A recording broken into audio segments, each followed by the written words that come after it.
Good afternoon and welcome to our Children's Story Hour. This week, stories with morals. We will hear two selections from the fables of Aesop. The first, the monkey and the dolphin, and the second, the frog and the ox. A sailor, bound on a long voyage, took with him a monkey to amuse him while on shipboard. The monkey earnestly helped the sailor, and all was hunky-dory. As he sailed off the coast of Greece, a violent tempest arose.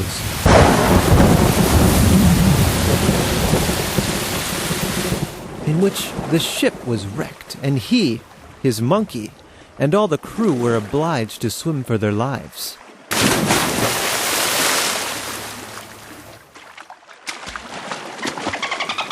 A dolphin saw the monkey contending with the waves, and supposing him to be a man, of whom dolphins are always said to befriend, came and placed himself under in order to carry him on his back in safety to the shore. When the dolphin arrived with his furry load in sight of land not far from Athens, he demanded of the monkey, "Are you Athenian?" Monkey answered, Yes, undoubtedly. I am born of the noblest of families in the whole of Athens." The dolphin inquired further, "Oh, how fortuitous! Then you must know of the great Piraeus?" which is the famous harbor of Athens. The monkey, supposing that a man was meant, and being obliged to support his previous lie, answered thus, Oh, the great Piraeus! I know him very well. He's an intimate family friend. I haven't a doubt he would be very glad to see you." How embarrassing. How embarrassing. The dolphin, indignant at these falsehoods, dipped the monkey under the water and drowned him. Oh, wow. How brutal. I'm sure the monkey didn't fully drown, yes, but rather was just dunked. Yes. The dolphin, disappointed at these lies, flipped the monkey off his back. The monkey then swam to shore in shame. The moral of Aesop's fable. He who once begins to tell lies is obliged to tell others to make them appear true, and sooner or later they will get him into trouble. Undoubtedly.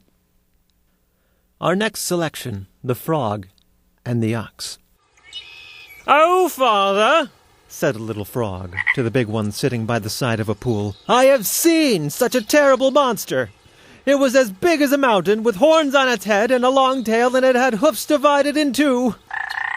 "Tush, child, tush," said the old frog. "It was only Farmer White's ox.